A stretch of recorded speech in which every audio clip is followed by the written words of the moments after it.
2025, No Turning Back, a live event with world-renowned astrologer, the Leo King. This isn't just astrology, it's a revelation of the most extraordinary cosmic transits of our time. These alignments, thousands of years in the making, will shape the world and your personal destiny in ways you can't imagine. The Leo King will break down how these astrological events will impact global shifts in your life, offering clarity and insight during this pivotal moment in history. Plus, looking back on the last 5 years, these special videos have made a name for themselves. Discover how these celestial events will influence global dynamics, societal shifts, and your individual path forward. Whether you're a seasoned astrology enthusiast or a curious beginner, this event will provide clarity, guidance, and inspiration during a pivotal moment in history. The experience doesn't stop there. Following his presentation, the Leo King will host a live Q&A session, giving you the unique opportunity to ask your most pressing questions and gain real-time insights tailored to your concerns. This event is a must-attend for anyone seeking to navigate these unprecedented times with awareness and intention.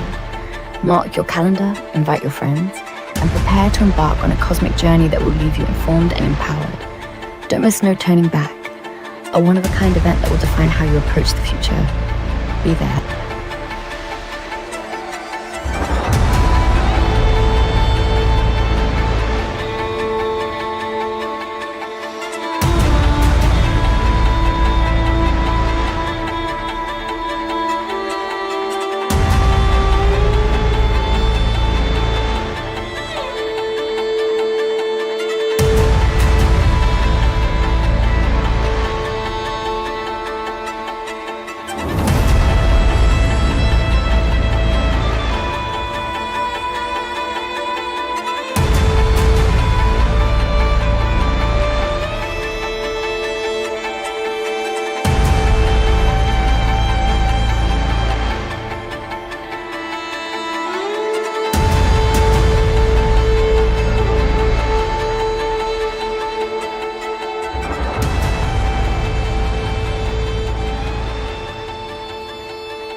What's going on, everyone? It's David Palmer, Leo King, here on highvibe.tv, and I've got Rion from Team Light here for an interview today. What in the hell is going on here in 2025?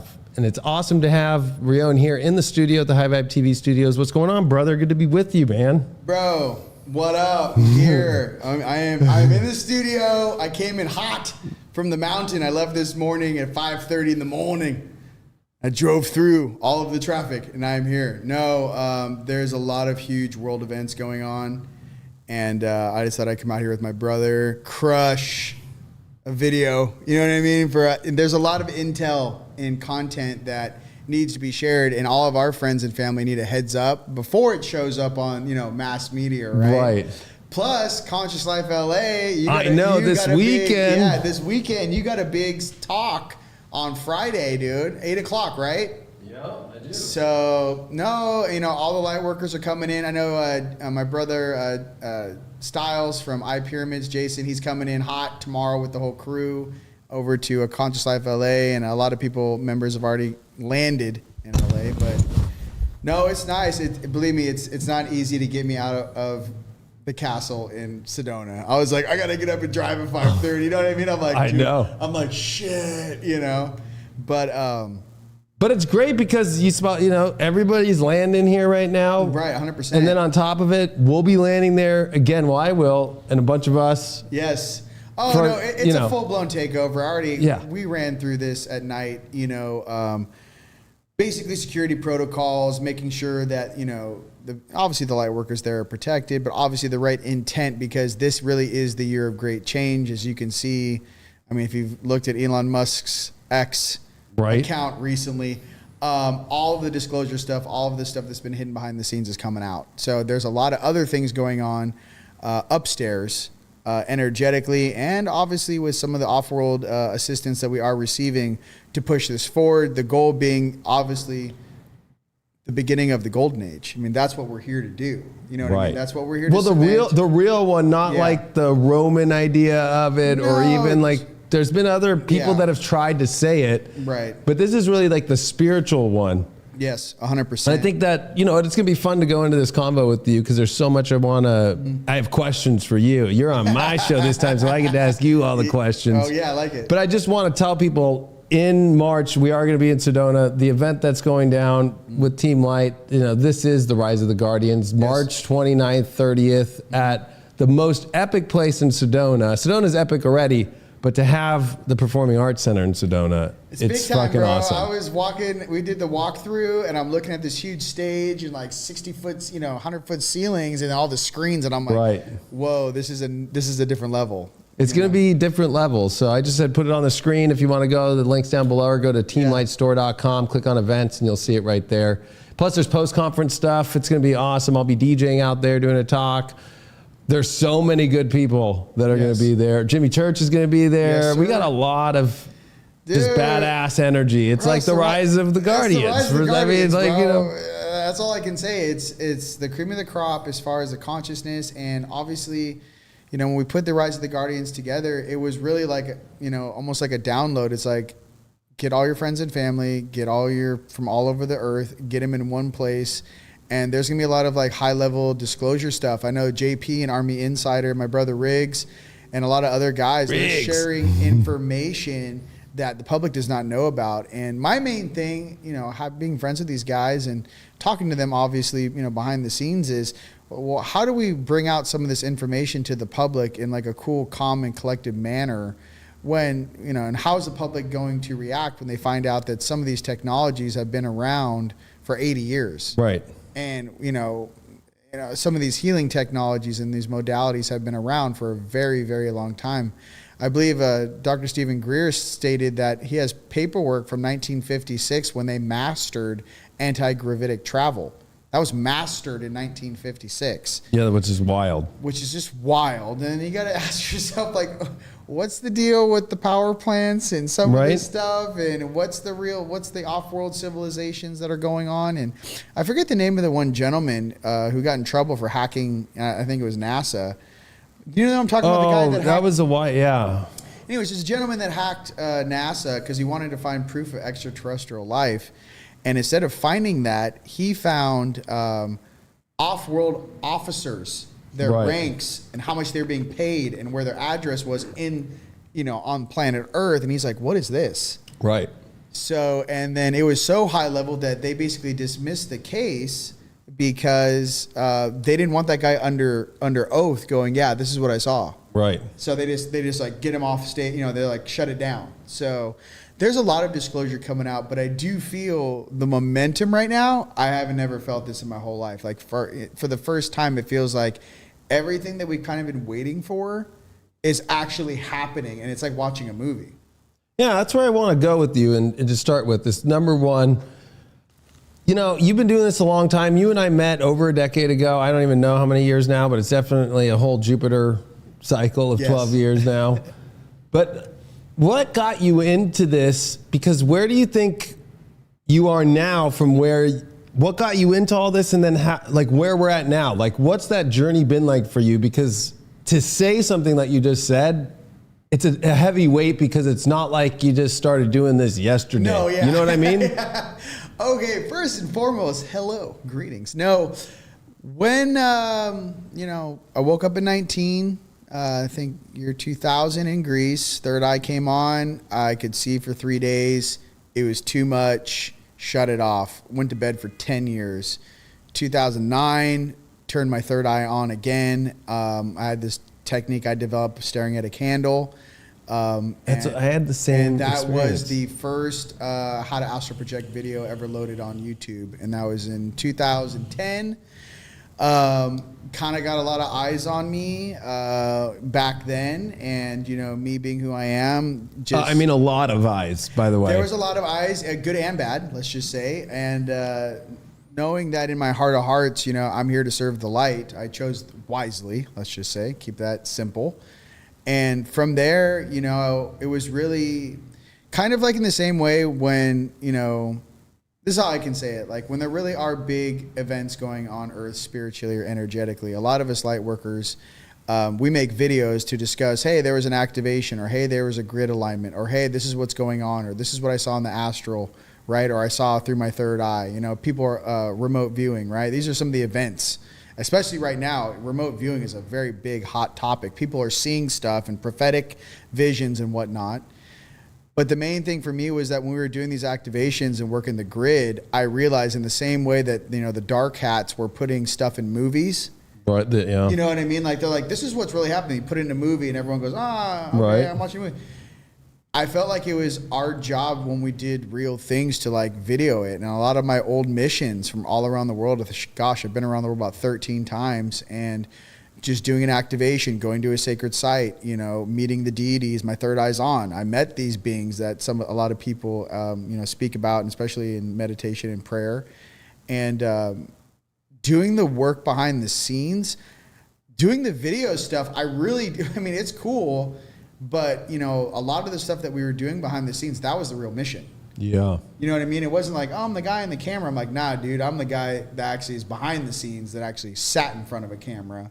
Because I felt like, you know, and a lot of people in the disclosure movement, like, they go through these experiences, they do these certain things, and sometimes the hardest part is then getting in front of the camera and explaining it. You know what I mean? Because everyone has their own interpretation of this reality. So everyone does their best to try to explain it in the best way they can. So like when you started, I remember some of your first videos, you were like, it was almost kind of like following you with all these other people. Yeah. Okay. Like doing just discoveries, like trying to uncover just like the more simple, but yet really like still out there for people, especially back then in like the late 2000s. Yeah, okay, like dude. of what the spiritual origins of just like different practices have been. Like there's this one video where you're like out, like it's like caves. You're out in Europe or something like that. Was it England? Which was one? Maybe it was in England, and like you're like on the rocks, or you with all these people, and then you're going to like Peru. Oh, it was in Peru. Okay. Peru. Yeah, we did Machu Picchu, and then we did Manu Picchu. Okay. And the Manu Picchu is actually when you get to the very top. So if you go to Machu Picchu, at the top of the trail thing, you got to get on a trailhead, and you go to the top of Manu Picchu, which is the very top mountain in all those pictures. At the top of Manu Picchu, there is a stargate that's about, I'd say 300 feet off in the air off the southwest side of that mountain. And when my third eye came on, I was kind of like Arigato, Mr. Roboto. You know, my third eye came on, I could see, and this is really funny for a lot of people, you know, a lot of people, their hands turn on first. Or maybe their intuition. It's not there, but I can't feel it. Right, yeah. My intuition. And then some people, it's like, oh, my heart, I feel it. And then certain people like, you know, my energy hands, and I can feel the energy. Some people, they can hear it. Their throat chakra turns on. For me, especially in the first 8 months, my third eye was on. Yeah. And I couldn't hear shit. So I had myself like, hey, dum-dum, you, look at me. Right. Copy me. And I was like, okay, me, dum-dum. Like, right. It wasn't like some, you know, everyone wants to say their own personal journey. You know, the reason why I'm kind of sarcastic and funny is because, you know, when you go through some pretty hardcore stuff in training, my higher self, especially when I moved to Sedona, bro, they're like, get up on the mountain and meditate. They're like, the first thing you have to do is like separate yourself from the consciousness here, because no one kind of knows who they are. You know, it's like you have to remove yourself from the Phantom Matrix. Like, no one really kind of knows what's going on. You have to get back into your heart, your center in here, and remember why you came. Remember your skill sets. And that takes time, dude. That's not especially. You know, I got to give you credit, because when you did it, it was not an easy task to even do that. The energy on the planet was so against that, and very it was dense. against the norm, and everybody really looked at, I would say, our community of light workers as a joke, and then the support was really minimal. Yep. And then on top of that, to do that inner work to find who you are inside, it is terrifying. It really is you leaving every programmed element, and it's right when you think that you've reached the top of your own Machu Picchu. Yeah. Right. You have it. It reveals a whole nother level, and it really, we've seen so many people leave this community because it's not easy work. So I admire that you've always stayed true to it, because you didn't go to Sedona till when, like 20? So I woke up in 2009. I moved like 2010, 11. What was the main trigger for me is when I got back from Peru with my family, my group that we went up there with. I was at like, I don't know, very high altitude. Like it was like Machu Picchu. Then we did the Inca Trail, and we activated these the sun discs. And I don't want to go too detailed into it, but we activated a lot of ancient sites on the Inca Trail. And when I got home, this is something that's kind of interesting for people. I'm back at my house in Manhattan Beach, California. I've been gone like 3 weeks, and I'm sitting there in the den, and my third eye is so on that with my eyes open, I was looking like through walls and seeing my neighbors in a red sheen. You know, like when you see in like a red. Imagine like putting on polarized glasses with the red lenses. I could just see through walls. I was like, there's my neighbor washing the dishes. So the whole reality just kind of broke.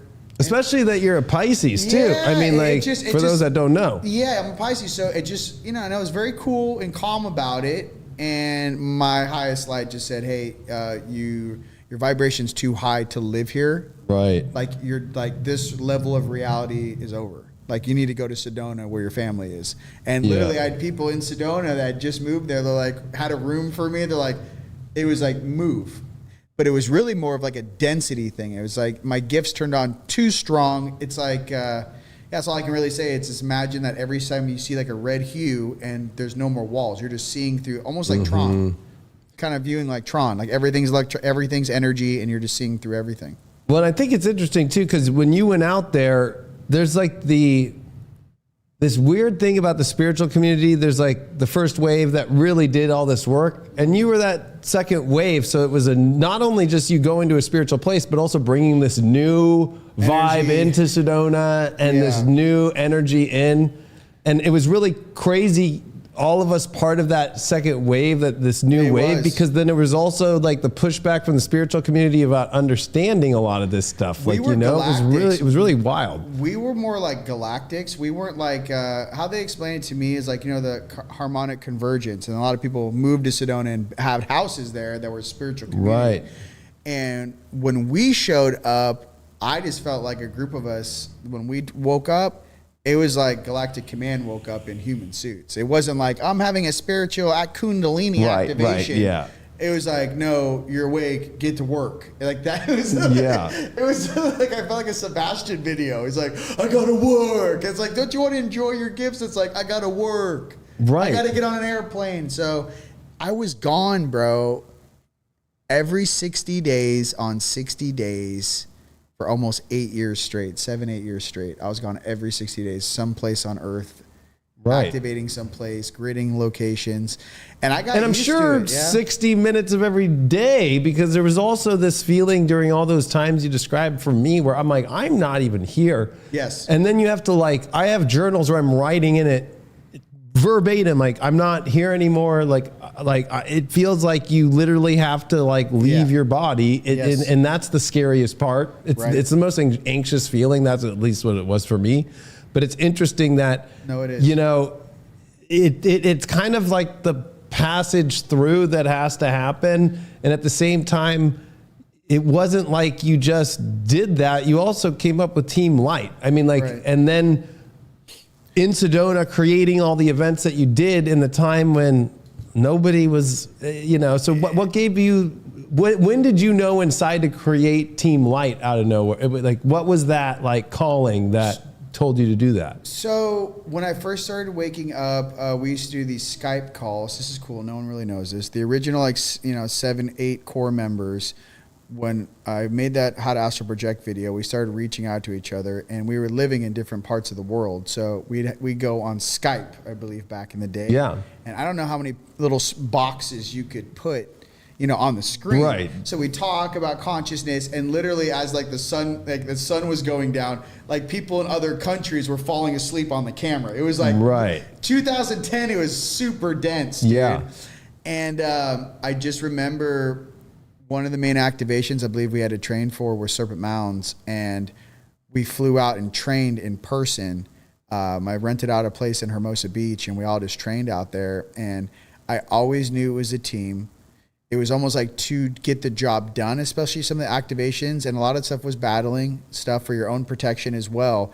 It was never a one man or one woman job. Right. It was always a team because everyone brings a different skill set, to bear. So, the team was very important. And then obviously having standby healers. I mean, we did activation with like 12, 13 people in the inner core rings as we were opening and closing a door. A lot of the stuff we did was to close doors that went downstairs, dark portals, let's just say. Which, I'm going to be honest, a lot of people I don't think understood that work during that time and maybe took it the wrong way. Right. And then, that's what's kind of crazy is, so you come up with this team and everybody understands this mission that we all came here to do it. Right. And it's interesting, like when I first met you, and it was the team light part that got me. Cause it was like, that's something I would have thought of, but of course I thought of the Leo King and High Vibe TV and Future Life and these other names. There's like it's crazy. We all had like this calling of a name that reminds us of like, that's who I have to connect. I have to connect with these people. I have to connect with these people because this community element of coming together. Everybody kind of had to internally first find their avatar, spiritual, true. Yes. And then there's like a name thing. It's really weird. It's like the names of certain people and certain things out there trigger this knowing as well. Right.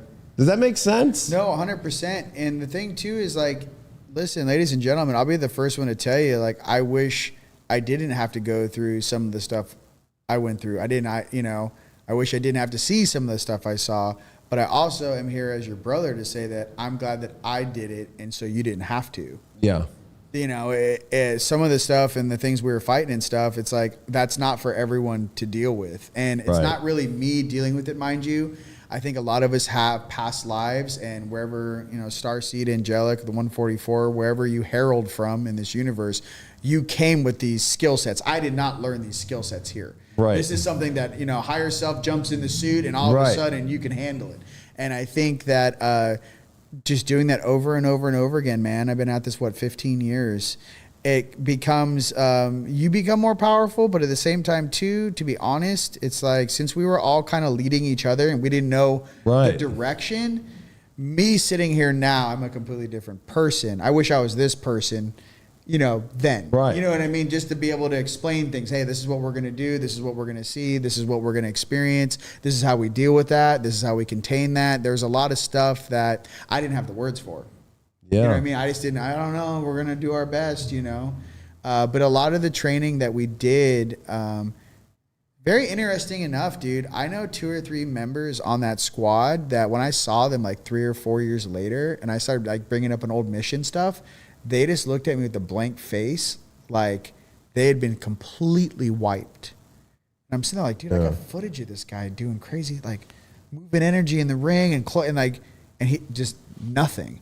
So I'm thinking that maybe someone's higher self jumped in the suit, handled the mission, got it done, and then like exited back to I'm a normal 3D SimCity character. Yeah, it's like a walk out, not a walk in. Walk out. Yeah. So I've experienced that too. So it just depends, man. The thing is that everyone down here, especially on your channel and all the light workers, we're all very gifted beings, and we all have special skill sets. And my thing is that to try to find like-minded people that also have really awesome skill sets, and you put that team together, bro, you put all those skill sets together, it is like world-changing energy. It is not baby level 3D stuff. So I think a lot of us just had to go through these growth spurts and growing patterns to be able to manage that. Yeah. It's just like, okay, you can do these things. Like, now, are you going to be a good person or a bad person? Right. Because there's a lot of, have you been to Earth? Have you been down here? Yeah. There's a lot of sacred knowledge that's been hidden and stolen from us that is used against us. Right. There's a lot of black magic, weird shit on this planet. You know what I mean? There's a lot of beings that are very highly trained in some of these dark arts, and they tell everyone else it's all make believe. Right. Oh, like, oh yeah, like no, these guys have been doing sigils and weird shit since they were like 9 years old in these families. They know exactly how to do Right. this stuff. And for me, it was always just my highest light. Obviously, I'm, my boy Yeshua, you know him as Jesus. I rock that banner. I'm part of the gold team. And the thing is that some of the stuff that we had to do though back in the day, it was so dense.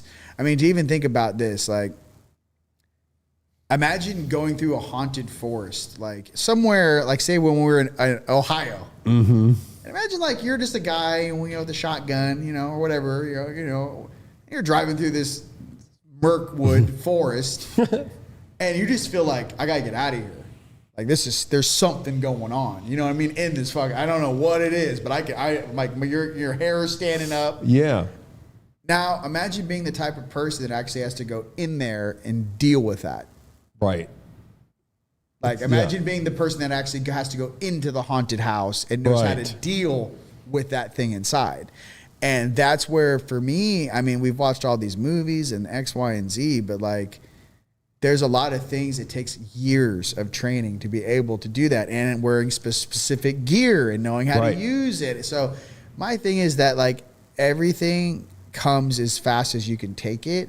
And a lot of the stuff we experience, I mean, when I got back from Egypt and I picked up one of my soul pieces, it took me 2.5 years to integrate that piece into my structure. Another thing too is when I picked up my soul piece on the backside of the Sphinx on the rear right hindquarters there, it goes down about 300 feet and there's the Akashic, but for whatever it is energetic, it's like a spiritual, like that's one of the nexus places where you can actually pick up through time space one of your higher selves. And I remember being in the hotel room like, are you ready for this? And I went and picked him up, and they told me straight up, we need 10 years to fit that being's consciousness in your head. You got to give us 10. You'll get it back, but we need 10 years. I was like, you're lucky you even got that info, because most of us didn't get that memo. I know, you know what I mean? Sitting there, I said, dude, take 19 to 29, run it. So, bro, it was a crazy thing. I went home. I forgot my dog's name, my parents' dog's name. So I was like, whoa. I forgot. You have all your homies you known for your whole life. You have their numbers memorized in your head. Like, I know. Yeah. Nothing. Gone. Nothing. I eventually got those memories back, but I'm just trying to say, when people do big spiritual movements, like for their soul, and you have like, you're working, dude. Right. You know what I mean? Like when you're actually working on a planet, there are things that you will experience that are definitely outside the norm, Yeah, it kind of reminds me of moving like an underwater base. Like it's just not going to be an easy thing. It reminds me of The Abyss, the movie The Abyss, when they're all underwater and like they have that bit, and then you go off the cliff and then it's all the way down. Like there's no more like, and then the lights are like that movie is so well done of how there's no more. Dude, Cameron's a walk in. For sure. Come on, Abyss, and then he does Avatar. I know. Come on, I know. Yeah, no, for sure. No, it's crazy, because I think it's interesting too that you get this memo, because like I didn't get that memo. It was just like, keep following the light and it's going great. But that's what a lot of us do. And then it's the commitment thing that's the biggest one to me, is that everybody, right when you think it's the hardest challenge, no. And it will, and then you have to fully get to where you're like, okay, whatever, and I'm never gonna stop doing this, and I'm fully committed, and I never question leaving ever, because I think there's people that I know that they question it, like, and I always tell them like, keep watering the garden, right? Like, stop freaking out. Like, sure, it sucks. It might look like it's all gonna wither away, but you just gotta keep watering it, and it will. There's highs and lows in life. I'm an astrologer, so. Yes. Of course I know that, but I think the commitment element, and it's been interesting just watching. It's like, I don't have many people I can be like, oh, like what happened to that channel? What happened to that person putting out that info? Like a lot of people gave up. And like what I love about you is like, for so long I could just be like, oh yeah, we're going to college, like, I'll come to the studio, we're going to Conscious Life Expo, and you and I know all the same people, like, oh, okay. It's just because there's never been another path besides this mission. Yeah. And you exited the Matrix a long time ago, bro. Built yourself up, entrepreneur, doing your own thing. We both have a background in the entertainment industry, being born and raised around here, right? So, Yeah, and living on the beach of California. Man, Manhattan Beach. God, I miss the waves so much. I'm gonna go surf tomorrow, hopefully. So no, it's we made a very distinctive choice, and the thing is that the younger generation needs us to be that missing gap that I did not find when I woke up in 2009. Dude, when I woke up in 2009 and I typed in okay, how to astral project on YouTube. Right. Buy my book, buy my CD. You know what I mean? I was just what is going on with me? There's no information. Yeah. I'm sure there was tons of books and writings and stuff, but for people in this westernized world, we weren't raised in Tibet where, of course, you have a third eye. Of course, you can live. We didn't have that knowledge base.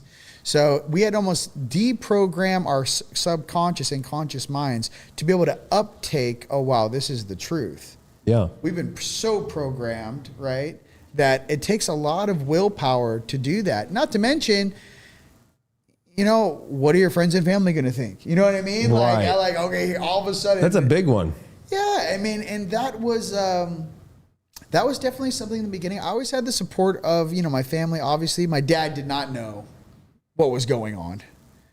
But this is the funniest thing. So for all you light workers and light warriors out there, this is a funny story. So check this out. For all those guys why is he wearing sunglasses? This is for you. Okay. Me and Jason Stiles got back from Easter Island. God, it was 2014, 15. And it was Christmas Eve. And Jason's, pararescue, tier 1 asset. And so he's got all these Navy SEAL bags, bro. So my dad picked us up Christmas Eve from the airport. We just flew in from gridding Easter Island, clearing out some of the crazy tunnel shit that's on that island. And I remember, I'll never forget this.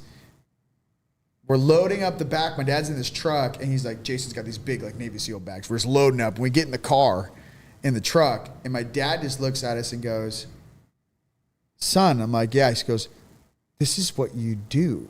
He got it. He unclicked. He's you actually go around the world and clean things up that no one even knows about. I'm like, "Yes, Father. I've been doing it for 10 years. Yeah. But thank you for now seeing me." You know what I mean? So for everyone out there, if you're in your soul's purpose and you're walking with spirit, and obviously with discernment, integrity, groundedness, I'm not saying go off and do crazy stuff. I'm saying if you have a true calling to go visit a place on earth, or a true calling to maybe, visit where your family is from, wherever that may be in the world, or, you should go.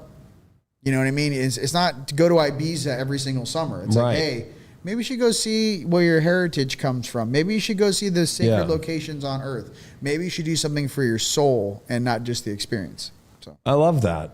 And I think taking that, so today, to where what's been going on just as we came into 2025, and how you even just said the ramp up of energy, whether it's disclosure, especially it's weird that the government is part of all this, but it is interesting because it's about government. To me is an organization, and it's always also been this knowing about this, the highest of organizations in the ethers, right? That it's kind of as above, so below. It has to match, and there's been a mismatch for so long. Right. And I would love to know, because we now know a little bit of your backstory. Mm-hmm. Now where we're at right now, which is kind of crazy because it feels like multiple, fucking 18 different lives. Right. In that period. What makes it stand out now the most to you? Almost as if to me, I keep telling people we finally have been in the lobby and we're about to see the curtain call. Right. That's what I've been saying. What is it for you? For me, I think it's a testament to everyone who's been working behind the scenes and doing their homework, and really, especially burning the candles on both ends. Really, you do your best to be a compassionate, integral person during the day, and at night you're helping those in dream time every single night. And I think it's that critical mass of getting everyone in the collective consciousness awake and up is finally hit critical mass. I think we got enough of us awake. I forget her name, but there was a very important channeler back in the day. She has blonde hair from Florida. Not Danon, but something similar to that. But she was saying that it was 8% of the population needs to be awake for us to actually start the path up to a fifth density or higher consciousness reality. I think we've hit critical mass.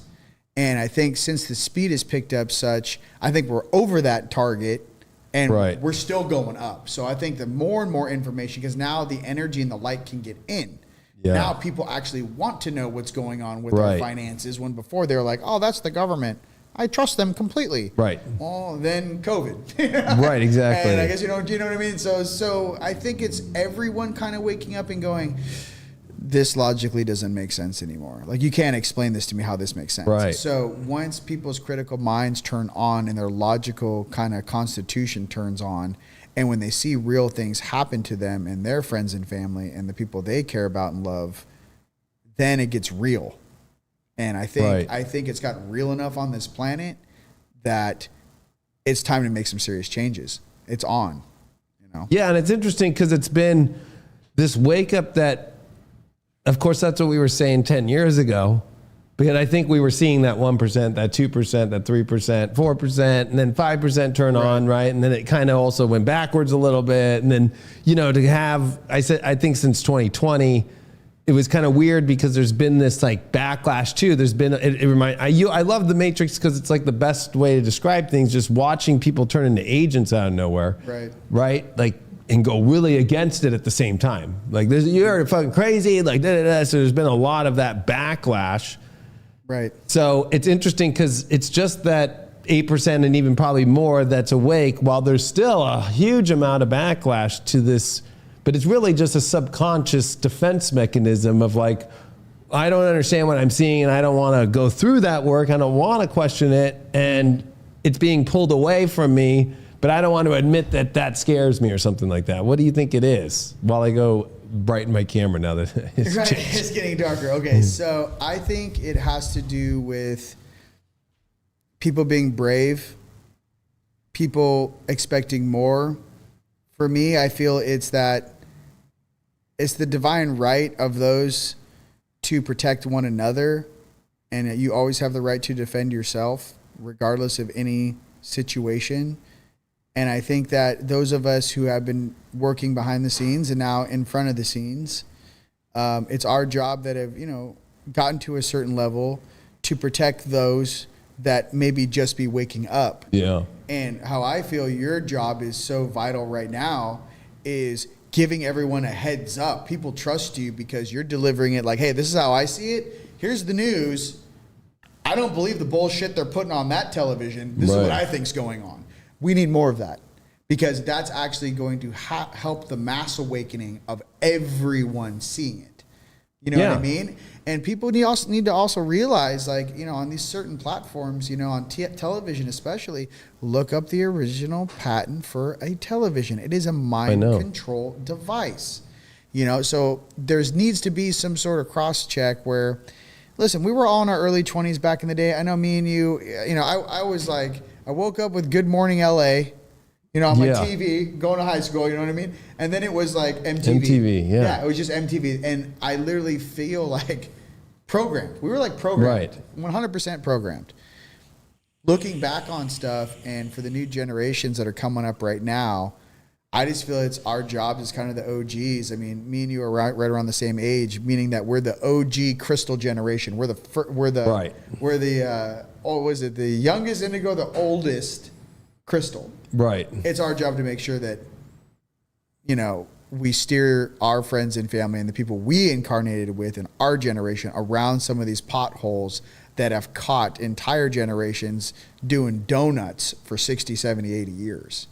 So, you know what I mean? Yeah. It's time for us to step on the gas. I think that some of these technologies need to be released. It's great that they're doing the financial stuff. They need to release some of the med tech, the healing realities, the healing med beds, some of the things to help the damage that's been done. They also need to release, I don't know if you saw it recently.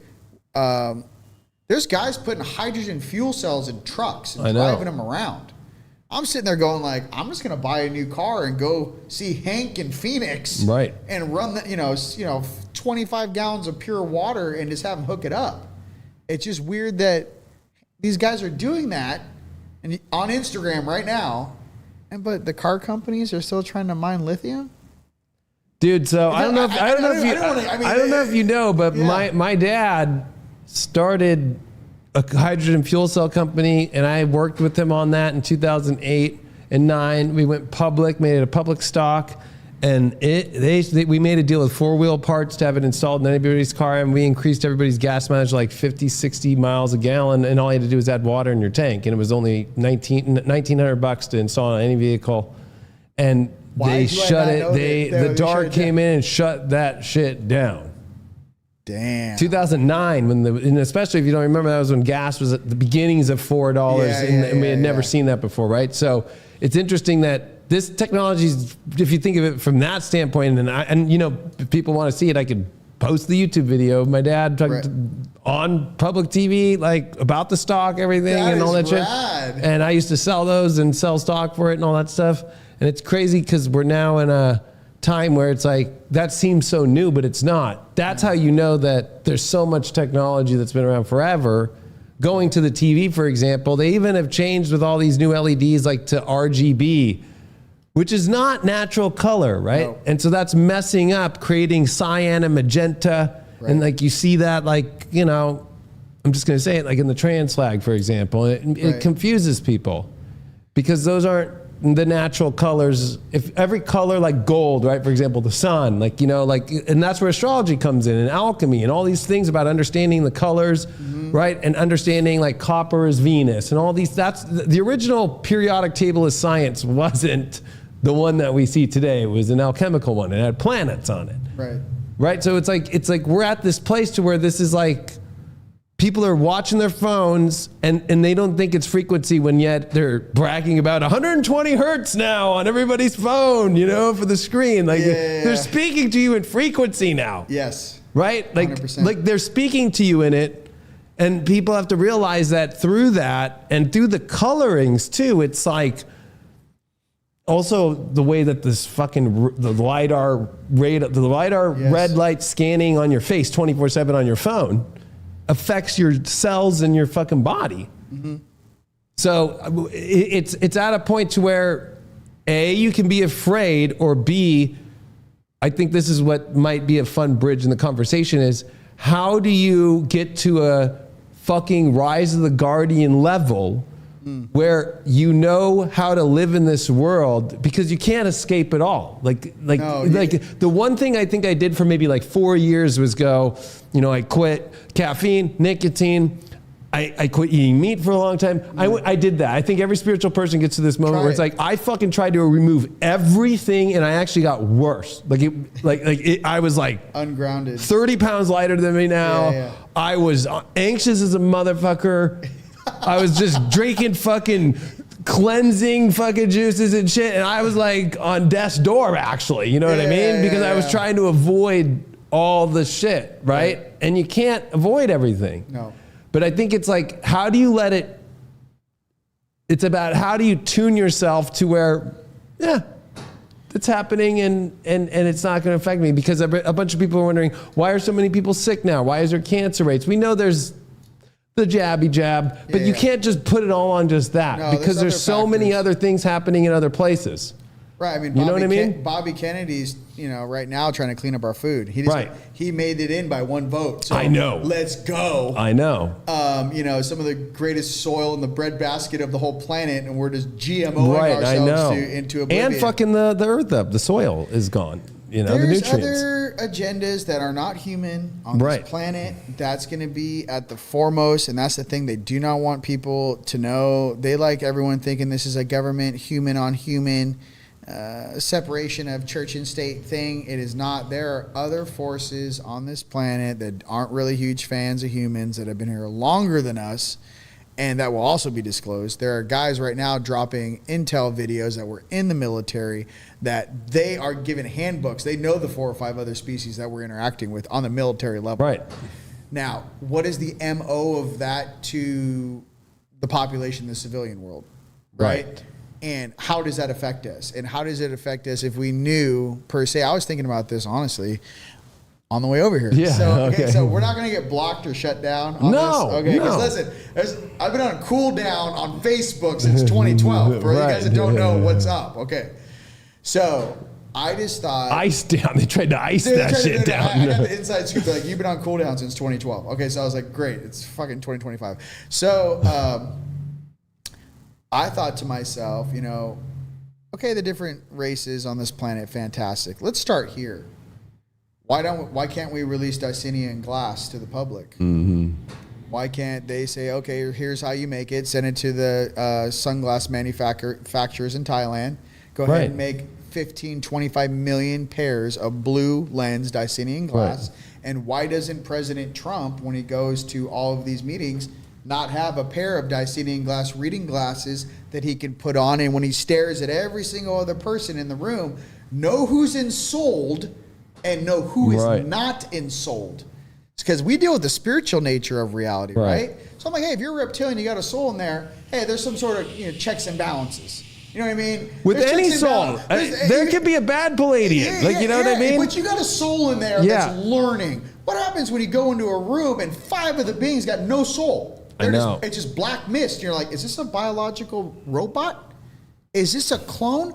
What is sitting in front of me? And I think that is going to be, that's why I'm a little not nervous, but I'm saying, that's why I'm telling you guys, like, there's another level coming that it's going to hit people sideways. They're like, these are unensouled beings. Right. And you're going to be like, wait, what? I just got used to a reptilian. Right. And a Syrian. I just got used to there's Palladians. Okay. Right. Yeah. And then we're going to go, but now there's like unensouled beings. That means there's beings that are like literally like biological robots being controlled by something that's doesn't have a soul. So there is no cause and effect, or there is no repercussions for acting poorly. What do you deal with that? It's like having AI per se in a biological suit. Well, how is the soul going to evolve, or how is that person going to learn? And then I go to this thing. How many beings have you heard say? Not that these are unensouled beings, but this whole atheist. I believe as soon as you're dead, that's all there is. Right. And I thought to myself, like, I'm driving over here, I'm like, isn't that exactly what an unensouled robot would say? Like, as soon as you shut the lights off, that's it. There is nothing. Well, then I thought to myself, are they trying to warm the population? I'm like, it's okay to think that. So this goes deeper. It goes way deeper. It goes so deep that I'm almost like, I almost made a joke. It goes so deep. But I thought to myself, well, how long have some of these civilizations that we don't know about, that are not known, had this technology? Are they 200 years ahead of us? 300 years? 1,000 years? Can you imagine the technology of us 1,000 years in the future? Right. They can easily synthetically print these things. And, we've seen the movies. Yeah. What was that movie with the Schwarzenegger? What was it like? Total Recall? No, but he made one where he's actually a clone. It's called like 27 Days. Yeah, 20, And I'm sitting there going like, and that was like, what, in the 90s when they did Total Recall? Right. And it was like 20, I'm like, they were trying to explain in their own way what's really going on. So I just feel like, again, our job is to open your mind, not to put you in any state of stress, panic or stress. I'm just trying to say that get ready for getting hit sideways with, actually, we found out that not only did Hillary Clinton steal $187 million, but there's an entire, found today on X, but there's also all these technologies and things that we don't even know existed that are now being brought up to the front for us to process and deal with. And so again, back to the Dicenian glass thing, I think it'd be cool just to go, oh, hey, what's up, bro? So you're the world leader of which country? Stand by. It's very they live. Oh, cool. That's what I'm saying. They live. And what did they say? And they live at the end. Oh, that was cool. By 2025, we'll have complete control of the freaking, And what was the number one goal to take out? Was the fucking antenna at the television station, right? That was the number one broadcast. It was the broadcast. But what's even crazier is when you just go to kind of bring this for somebody that might be out there, like what? Like an unsouled being or a souled being. To get through it as a being that's full of soul, you have to stay in that energy that nothing can take that from you unless you allow it to. Right. So it's the practice on the daily, the hourly, even like every moment that you subconsciously run. You have to run your own subconscious programs of doing that check and making sure that you're in that soul and that you're in that awareness place.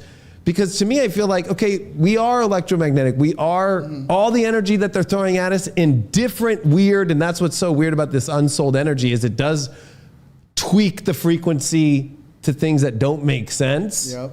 And that's how they try to get people to do crazy things, because then they start to believe, oh, I guess this is the frequency I should be on or something.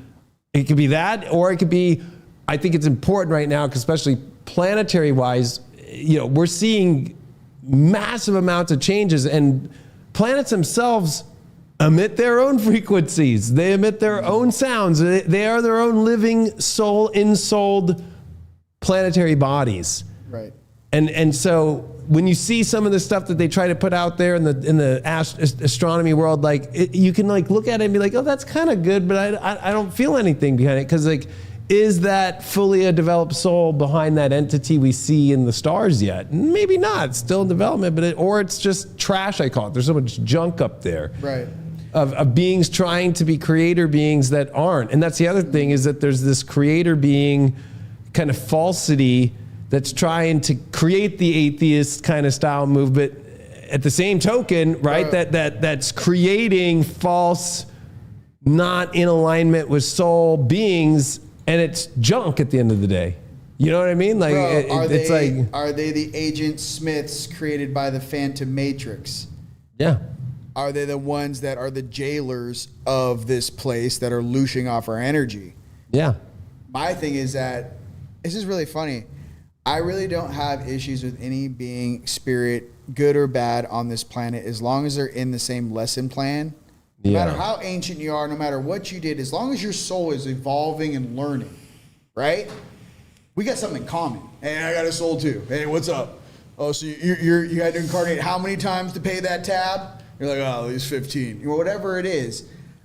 There's a homeostasis of hey, we're all in this together. We all have a piece of our divine creator in us, and we're all experiencing this together. That feels like home. That feels like family. That is what the universe really feels like. Now, you mix in a lot of weird Phantom Matrix shit, where if the lights go out, it's just darkness. I'm like, whoa, that's not my creator. right. I don't know what weird place that's coming from, but that's not where we're from. So that's what I'm trying to say with just, it actually goes beyond what race they are, Yeah. or what technology they are. It's Yeah. like, hey, pump the brakes. Do you have a soul in that body? Are you conscious? Can you see me right now? Right. Yeah. Are you learning? Is there a light in you? Yeah. Okay, we're good. You know what I mean? Because if we're all different species, we're gonna find out that we're not from this planet. They say we've only been here about 200,000 Right. years. We're gonna find out, well, where did we come from? Right. You The know, origins that's of, imminent. If we get contact in November, December 2026, ships come down. The first thing you're gonna say is you guys aren't from here either. right. And we're gonna be like, what do you mean? But they told me. They're like, you guys have been under a high level of brainwashing. Right. There's been a lot of weird shenanigans. Sit back, relax, and just watch this probably 7-hour Blu-ray movie. And after that, people are probably gonna throw up. They're gonna, you know what I mean? Blu-ray Ultra HD. I can't take this. This whole thing has been the whole time. We're like, yes. But at the same time, too, it's almost like Neo in the Matrix. Remember? Yeah, when he goes When to they pull Nebuchadnezzar, him on- yeah. They pull him on the ship, and he goes, "Get me out! I can't take it." And they're I like, know. "Hey, we're so sorry, but normally we never pull someone out as old as you because you can't take it." So, what I'm trying to say for everyone out there is, trust in your heart, trust in source, trust that we do come from that loving divine place, but also be prepared for keeping your head on a swivel and paying attention to things that really don't serve humanity, don't really have compassion, and start to see these things coming at you as, oh, that's an agenda. Someone obviously wants us to do something that's not in our best interest. And then you start looking at the whole planet. You start looking at these wars. Who makes monies off these wars? Right. Not to get, again, to say something. And then how much of the war is even real with AI and with everything that's happened over the last 3-4 years? That's the thing in China during the bullshit pandemic. They told all the Chinese people through AI hosts. Right. There were no TV Chinese hosts. It was all AI hosts telling them the news. And that's true. That's true. It didn't. And that's what's crazy, right? Is a billion people fell for a computer telling them what is happening in real. Yes.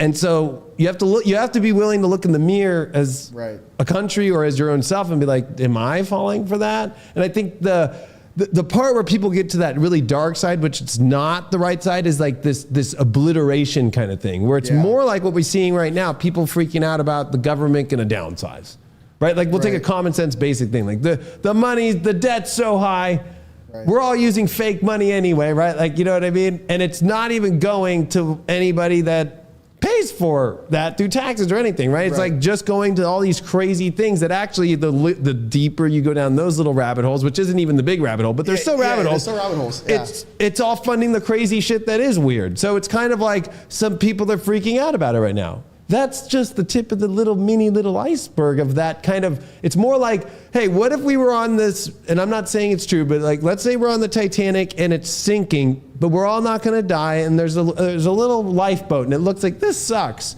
But you go just 2 minutes on that lifeboat and the real most epic fucking light ship of all time is just sitting there waiting for us. It's kind of like that. It's kind of like people I think are thinking this obliteration is like, you're all going to be Jack and every chick's going to just drop us into the ocean. Every rose, and then take the jewel and be there 80 years later and be like, oh, I don't know. No, yeah. You know? It's the whole thing is the calculation of, I suppose, this reality when people wake up. You know, like when a kid reads, like there's like two different stories going on. So, when you watch like a Pixar movie or something, there's the story that the kids see on the screen, like, and then all the adult humor jokes are behind for the parents and the audience. The same thing with this level of reality as people begin to wake up from this, comatose, right? There's a lot of people I know are all awake. I mean, all my friends, they're all up. So kind of hard to, it's kind of hard not to ask questions. So, but what I'm trying to say is the stuff behind the scenes, my thing is that some of us incarnated, especially as us angelics, really all of us light beings here, to assist in the transition to make it more graceful. I am not here for a shock and awe campaign, nor are you. We are here to have a graceful ascension, not like we feel like we have to fight our way the whole time to even detox our suit enough, meditate enough, change our life, watch what you eat. It's like there's so many things coming at you from so many different directions. I remember back in the day when we had an ascension before, it didn't feel like you had to be like, it wasn't this difficult. Like this is by far the most, you got the radio waves, the Wi-Fi, the microwave, then you got the ultraviolet, and then you got your food, your air, your water. I'm like, what else? The lasers, the infrared. What else are you going to do? And it's 360, 24/7. But I can say this, how do you make diamonds? Pressure, dude. Yeah. And how do you have the most insane DNA activation possible where literally humans think, or some of us think that, hey, we're going to have a normal ascension. Dude, all of this compression is making some of us activate dormant DNA, turning us into X-men and X-women. It's not a normal thing. Some of us are going to be like full blown, like this is the Avengers. Welcome to the show. So I think that pressure, that's really been building, it really has allowed some of us to rise above it, but also to realize why we're here. It's like, hey, it's cool to have abilities, but what are you doing with them? Are you helping people? That's the main thing. Are you making people feel good? Sometimes I just go on live, I go do my morning coffees. Now I don't want to go on camera. I know you feel this way sometimes too. Like, I feel like shit. And then you go on camera, you start busting some jokes, and then you start feeling better. Right. And then you realize all you wanted to do was hang out with your friends and family. Right. That's all this is. I just want to hang out with you. It's weird as shit. Let's talk about it. I don't know what is going on. You guys are the only collective that I can actually hang out with where I feel safe and comfortable to chill without being programmed. I don't want to be programmed. I want to be around like-minded, like-hearted people that really want the best for their friends and family. And I say this all the time. It's like, I want the whole planet to win, dude. Release this technology, release the healing stuff, release the fuel stuff, the energy stuff. This whole planet deserves to win. The whole planet, not just one country over the other. And I feel like once we kind of come together as a planet and not just stare at the left wing of the bird or the right wing of the bird, but the actual, who's the bird? Like, you know what I mean? Like they say that, like, who's controlling the bird? What kind of bird is that? Once we kind of get to that level, and where does it come from? How long has it been controlling us? What motivation does it really have? Once we get into those questions, what's going on in inner Earth? What do they have to say? How many millions of years ahead of technology are they? Are Right. they participating? Like you open that box, Pandora's box in the sense of like asking questions. You start doing a deep dive, like you said, going down a wormhole. I start coming up with a completely different line of questions. Like I'm no longer asking questions as like a 3D civilian. Yeah, correct. You know what I mean? I'm like, I start asking questions like, how can we have the maximum benefit to assist as many human beings as possible in this moment in time, Right. in this country? What do they need? So I guess your heart grows larger the more responsibility you feel and the more knowledge base you have. I love that. And I think right now, for a lot of people, it's like when you described like you wanting to do a show, but at the same time, it's like, oh, fuck. Yeah. That's where that program takes over all of us, that even anybody who does this work, or if you in your life, you got to go to work, you maybe got to go to your friends thing, you want to go do these things, but there's something that kind of holds us back for a second. And then once we get in, we go, oh, what the fuck? So with all these releases that will eventually happen and disclosure, it's going to still be that where we have to find a way to get back together. Because I think of January 6th. I think of the lockdowns. I think of they've created this thing of gathering together is a bad thing, or there's a subconscious fear of it now. So it's like, I keep thinking about, because where the astrology's at is we all have to actually, yeah, it's cool to have the technology, even with our phones, watch live streams, connect on the internet, but come together in person, because that's actually the real power of our physical beings that we still do have here. Yes. Embodied souls with that together is the power of all powers with all that technology.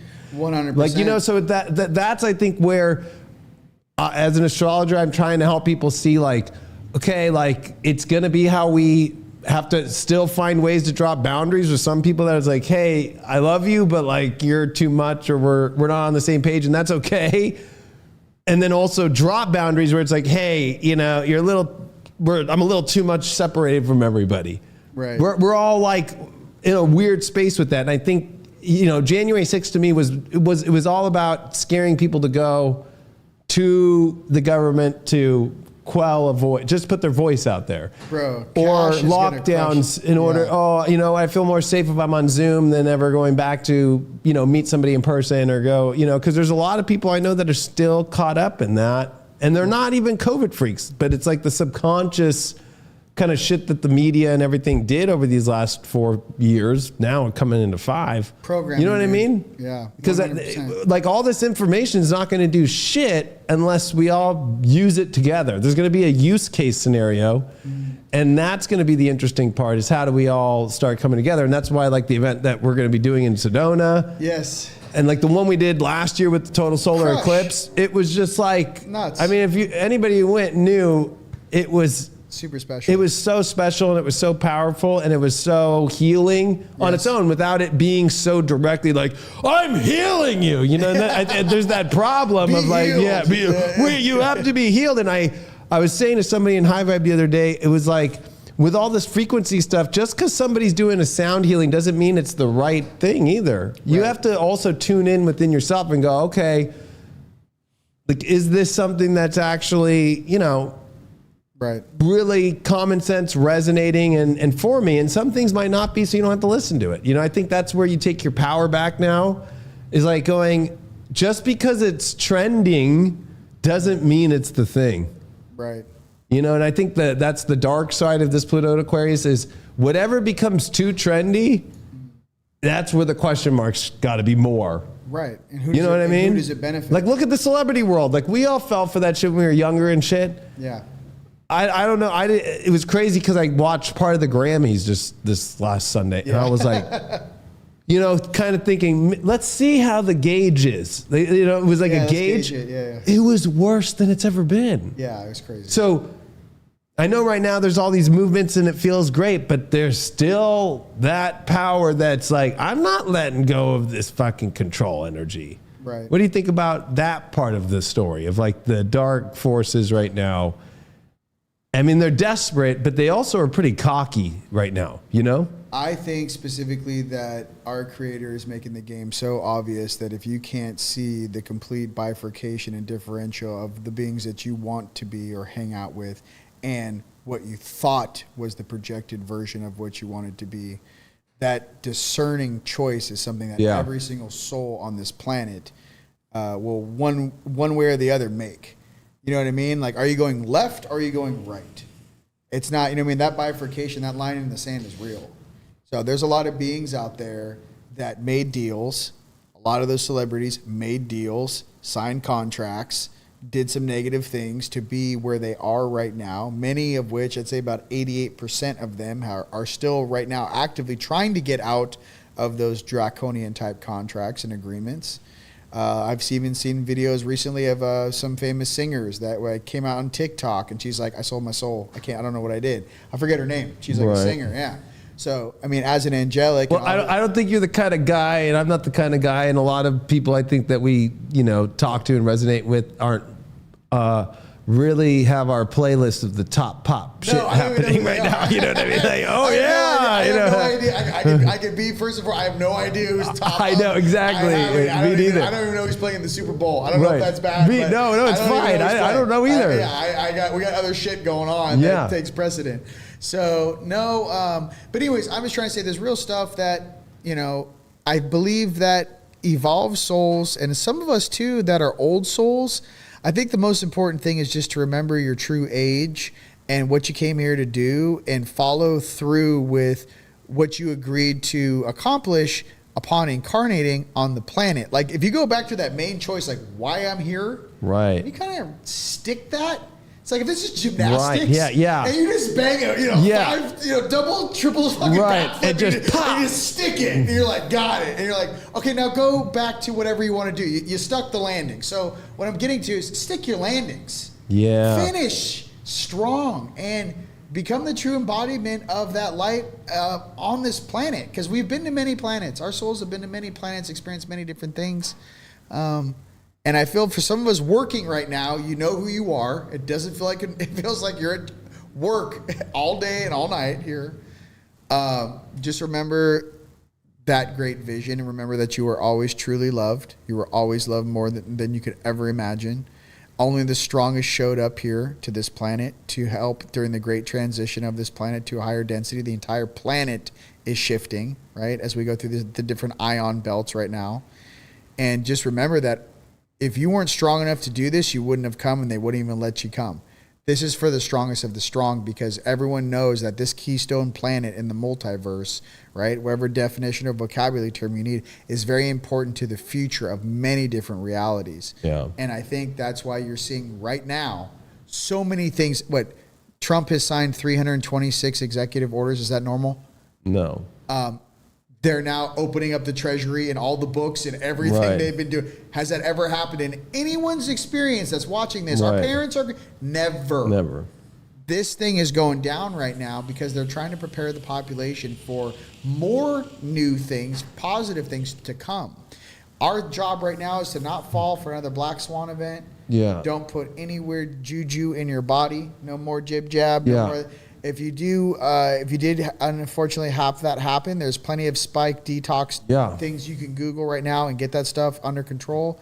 But the main thing right now is for some of us, it's all natural too. All natural is just stay in your heart. They are doing frequency warfare. They are modulating those with the graphene oxide that we've been inhaling and eating and whatever. They are doing it in different metropolitan cities. If you start getting racing thoughts or weird paranoia thoughts, that's where you got to find your tribe. Find your tribe, call, like, are you feeling this? It's different when, like, because I got back from Tucson, I made that video. I'm like, hey, dude, they're doing frequency warfare in Tucson. Right. I don't know. No one's talking about it. I got hit on the freeway. They're doing weird shit down there.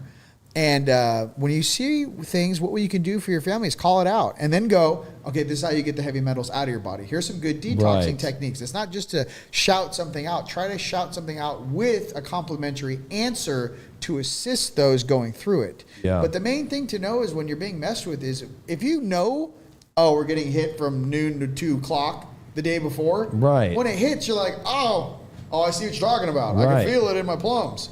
But if you have no idea and no one's talking about it, and all of a sudden you start getting hit with this weird stuff, you think it's you. You know what I mean? Oh, it's my own. I can't believe it. I knew it. You can convince yourself of anything. Rather, go look at the test subjects when they hit them with frequencies. Or it's like they could turn on anxiety, fear, whatever it is, you know? It was what? It was like 3 weeks ago, maybe 4 weeks ago. I hit you up and I'm like, dude, there's something in the fucking air, like in the fog, in the air. Like it was like my wife could taste it. I tasted it in my mouth. My daughter was like, ah. And then we got sick and then everybody was getting sick. Yep. And it's like, you were like, nope, that's exactly what I'm feeling too. And it was like, yeah, okay. Yep. Like it just takes away that when you reach out to other people, it's sensitive. Okay. I think that people are so afraid to like come across weird. Right. And then there's, I think, where sometimes there's those boundaries where it's like, know your time and place. Like, you know, sometimes people get to big spiritual things. Like we're about to go to Conscious Life Expo. Yeah. And there's that place is a lot of fucking energy. So it's one of those things to where you have to know. Like I'm going with another guardian, so it's different. Listen, I mean, you know what I mean? Like it's like sometimes people could really try and like over juice up the energy and create more of a fucking too much. You know what I'm talking about? No, 100%. You know, like I walk into the studio and he's like, "Are you ready to go?" I mean, are you ready for Conscious Life? I'm like, no, I'm like, I don't know, like shit, you know, like we're in it. He goes, oh, we're coming in hot, you know. It's all of us together make everything better. I mean, that should just be the name of the song. All of us together makes everything better. And the truth is that all of us just wanting the best for one another and being in a good mood and not tolerating BS. And, you know, having some very powerful beings in the room to go, yeah, get out of here. There are beings that can grab things and remove them from a space. My thing is that if you put, like, when we do the Rise of the Guardians conference, please don't come if you have this, mind you.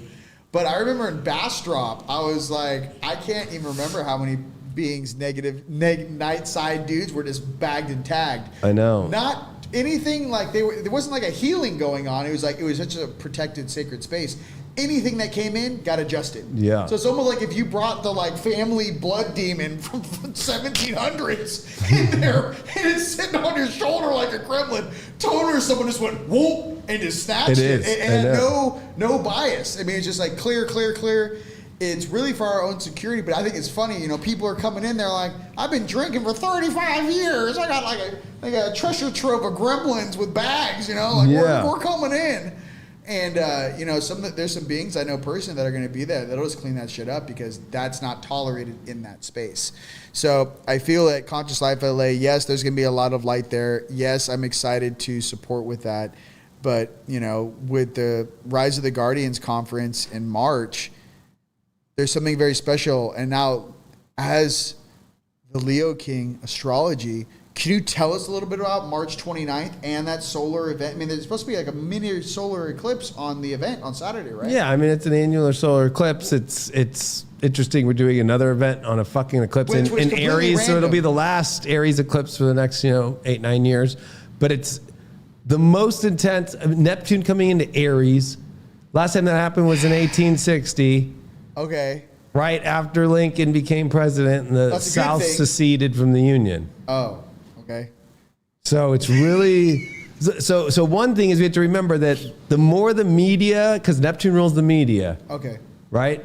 Neptune looks like Poseidon, the antenna, right? Neptune looks like an antenna, right? So the media is Neptune. And we didn't get photography till Neptune was discovered in the 1840s, right? That's when photography came out. That's when they started really putting more news out and through newspapers, and then they started coming out with Morse code and sending stuff through the fucking tap wires and all that stuff. All that happened through Neptune and Pisces. And then when in Aries in 1860, that was why Lincoln's election could reach people, was because of the cable lines and actually just using, what is it called? Morse code.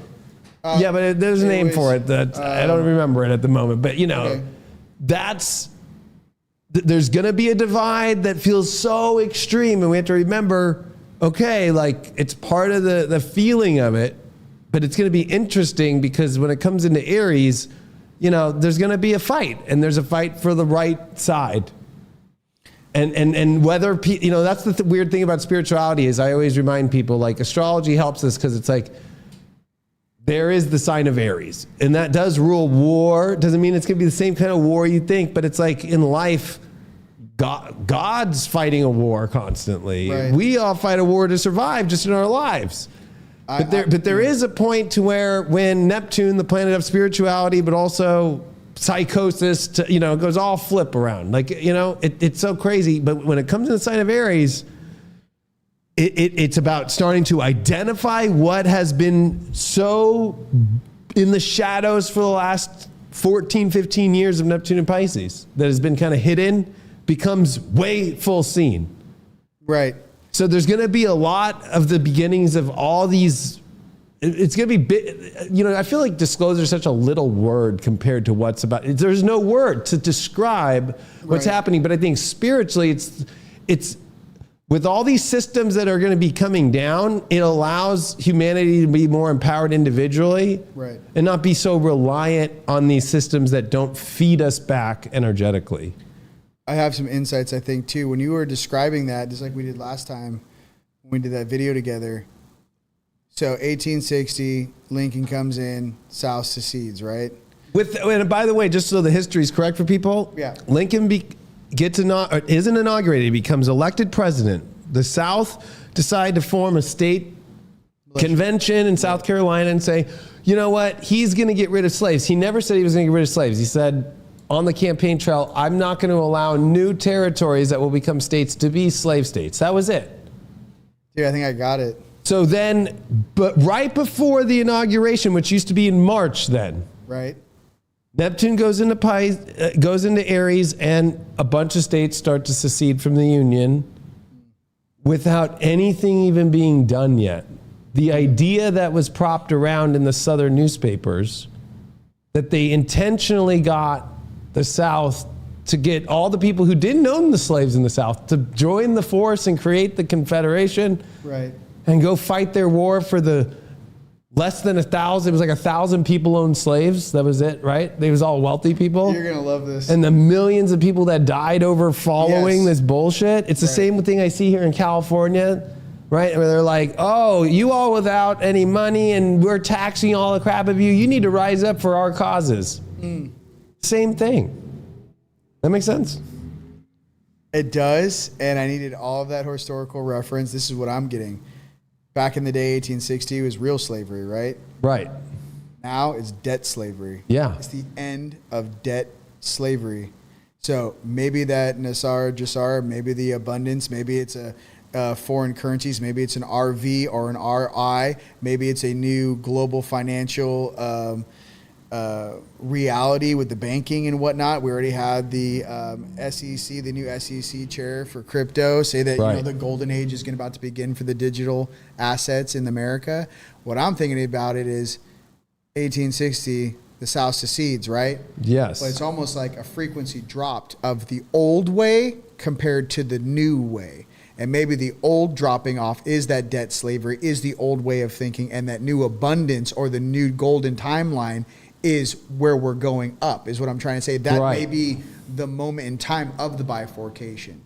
Those actually choosing, hey, abundance is where we're going, this is what we deserve, and those like stuck in the past. Yeah, that very much so. And the debt slavery. It's a timeline shift for sure. It's a timeline shift, and I'm just, for everyone coming, we're going up. We're on that abundance train. So, no, I feel that when you said that something about the slavery, I was like, you mean the end of debt slavery?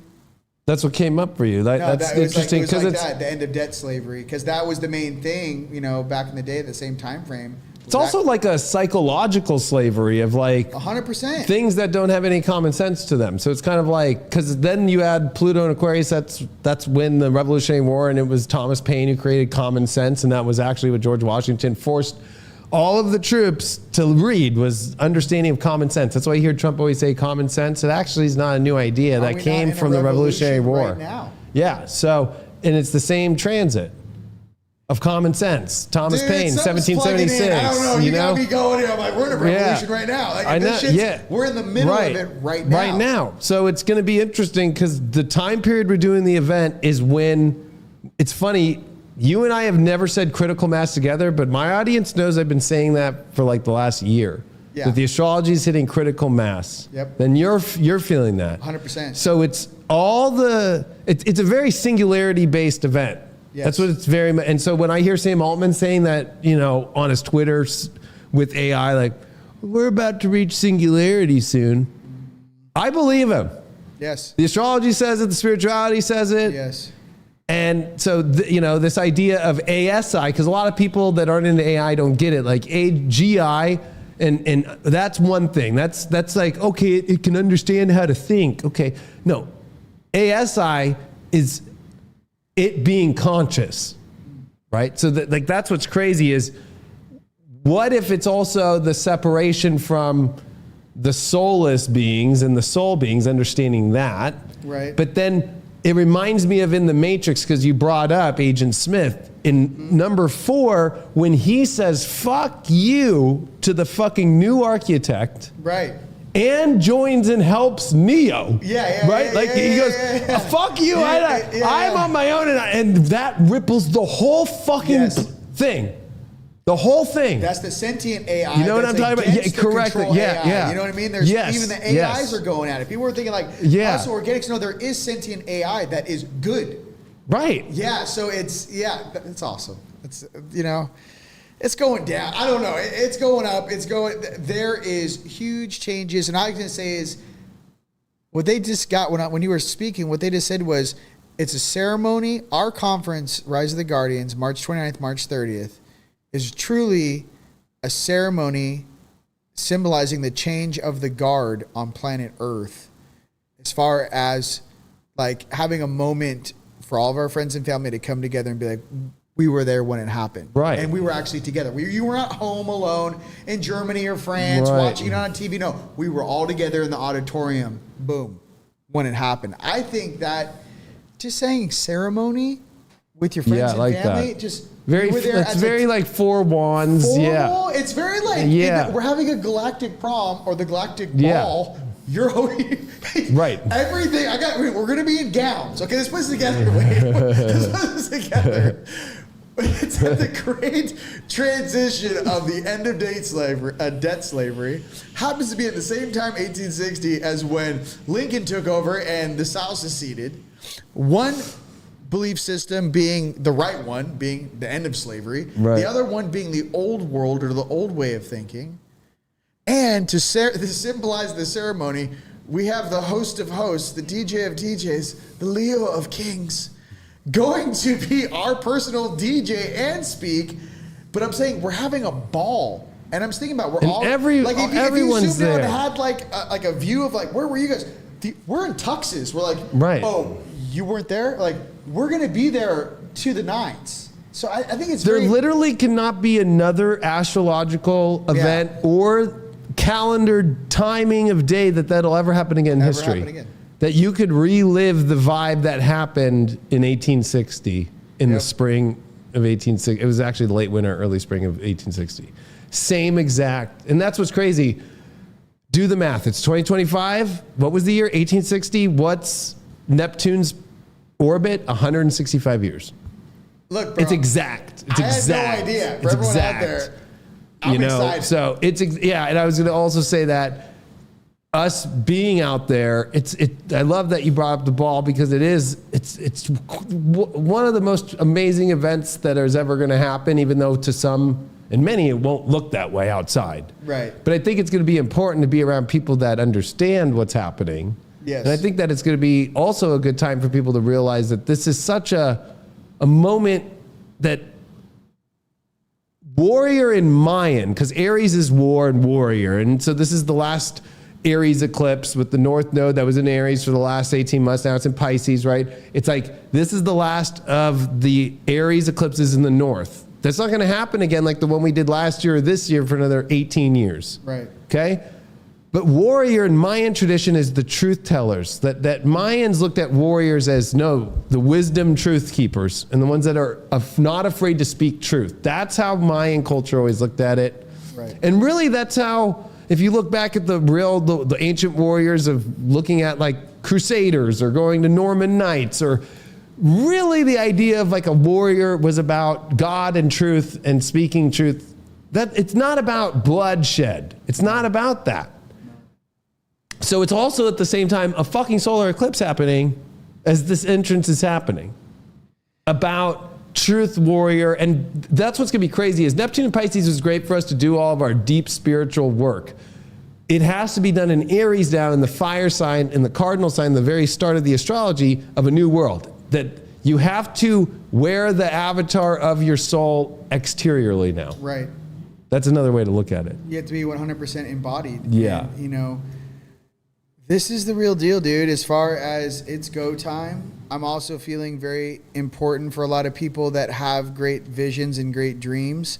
And a lot of people that I know personally that will be there that are heavily invested in certain things that when certain events take place financially will have the abundance necessary to build certain things, to be able to create certain programs and to be around true humanitarians. So for me, I always like to hang out with my family beforehand, and I like to look in the audience, bro.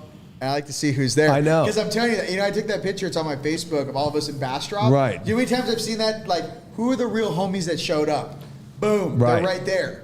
So, I mean, for all of you guys that have never. Well, and stayed to take the pic, because sometimes when an event's right over, people just are like out the door, like, this is too much energy. There was more there. Those I were know. Like, hey, get on the stage. No, I'm excited, man. And there's just a lot of really positive vibes. I'm feeling a lot of positive energy. Sedona is a beautiful place. We will be divinely protected. The greatest minds, the greatest spiritual vibes of everyone. I just want to be invited to really not only uptake what's going on, but also hear stuff that, you know, with some of the different speeches and speakers we have, there's information that JP knows about the space arcs on this planet, that he's been there and walked down as an active duty military insider. He's like, you guys need to know what's going on. You need to know why the Bermuda Triangle, the magnetic anomalies is such. There's a freaking ship parked. There's a ship there that creates the anomaly. And all over the planet. So that it's like, all of a sudden you start plugging in all these different characters. And I'm like, dude, Rise of the Guardians, bro. All of us together sharing the truth is, I feel, what's relevant right now. So I know. So make sure you all go teamlightstore.com, click on events. Yep. And if you're in the LA area, we're going to be hanging out at Conscious Life Expo. But of course, make sure that you see us out in Sedona. But it's going to be fun. LA, I mean, I met you at Conscious Life Expo. That's what's crazy. Bro, I can say that about so many people in this community. It is kind of that, it's kind of like the old hub we all meet at. It reminds me of like the Star Wars Rebellion like hub or something, you know? Like it's kind of like, oh yeah, we'll all meet over the Conscious Life Expo. It's kind of like, yeah, that one depot. That's all the X-Wings are. That's how it felt in Vegas at Stairway to the Stars. I know, it did. We were sitting in this club inside of this pyramid, just like, I remember that last we were all yeah. leaning in on each other. I'm like, yo, this is crazy. This is gnarly. But it was also like, we had a really good time, but it was actually nice seeing, dude, it's like, you know, many are called, but few are chosen, whatever that's saying. Yeah. It's like, it's cool to see like minds and my brothers still here. Like still, that was our convo, and that was the end of 2023. Yes. Knowing, 2024 is going to set it up, and then 2025 is it. Boom, like it's on. Yeah.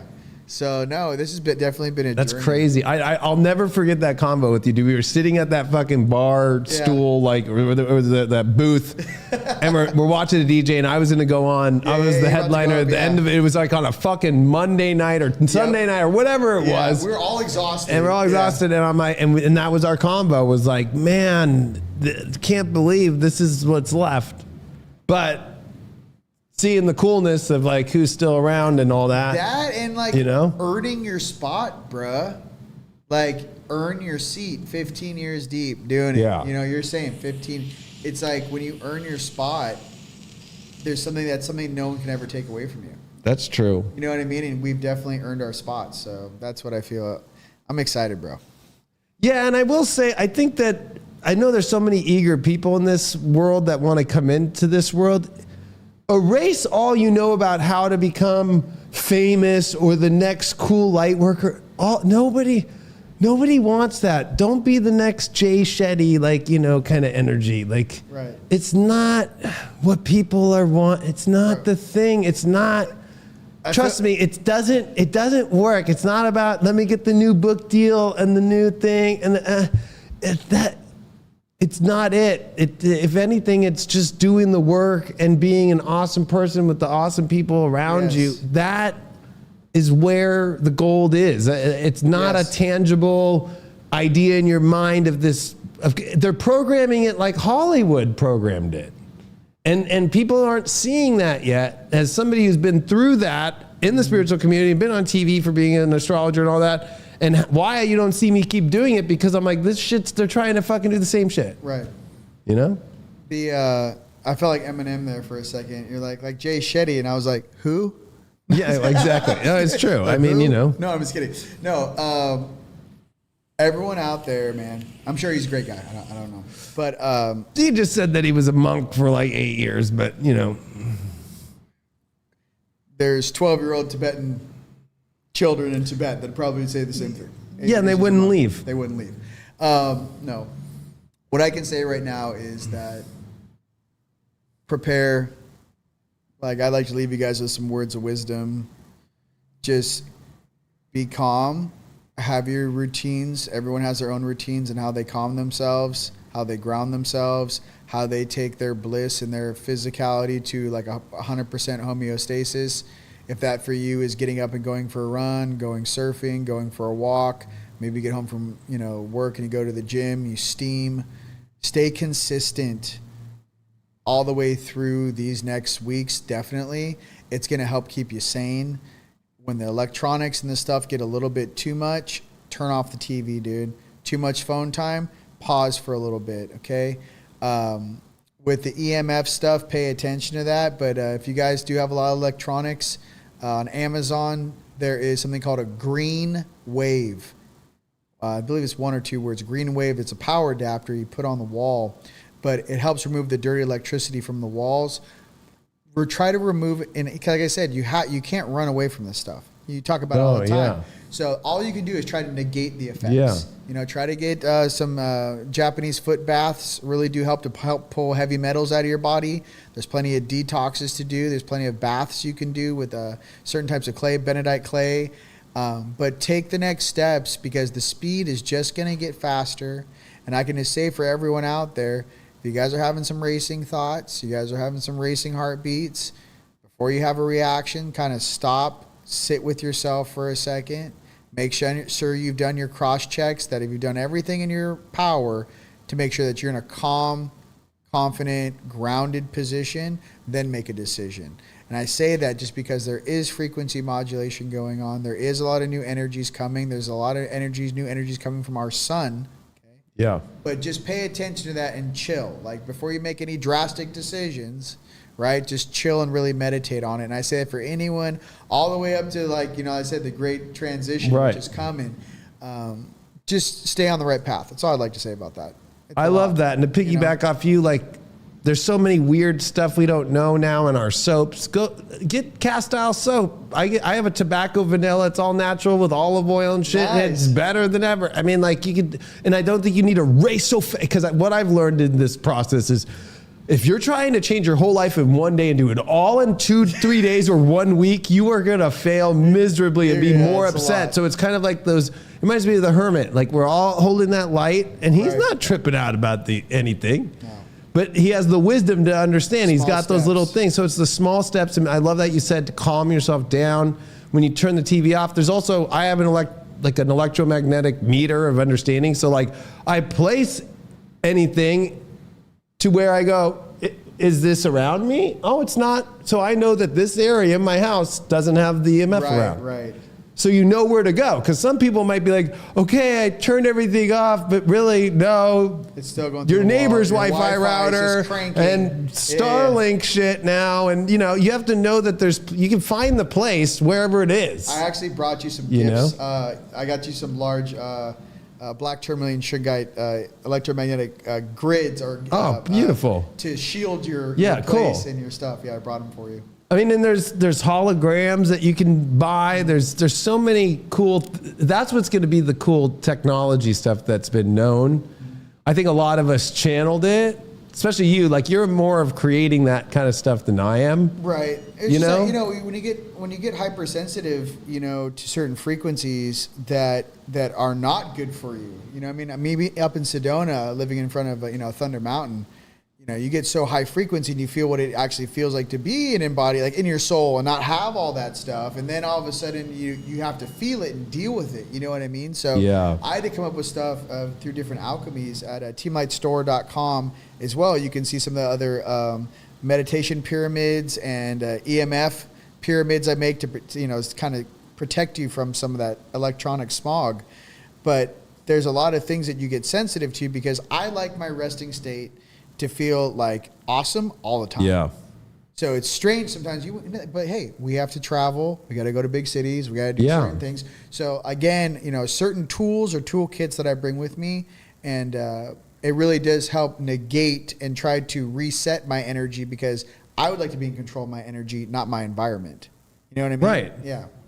Yeah, and I think too, it's like, find people out there.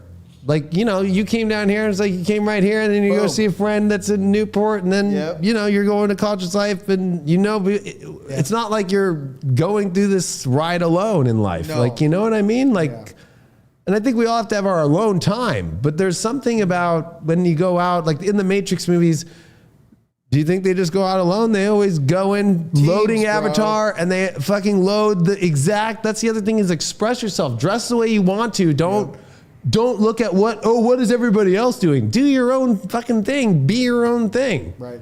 That's like, I think the easiest practice to find who you are is when you just start becoming yourself and you start doing it. Yes. And you don't care what anybody thinks, Eventually you stop caring what people think, and you start to become your authentic self. And eventually, that ego just dies. And it's funny.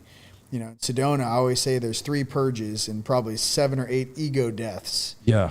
It's not one ego death. No way. When you get and it never will end. There'll be another one ahead. 7 or 8 ego deaths. You have to be your true authentic self. It's almost like you test yourself, and then obviously purging. All the stuff that we've been programmed with, but really purging. It could be past life stuff. Just because you're done processing this life of everything you've ever experienced till right now, let's just say.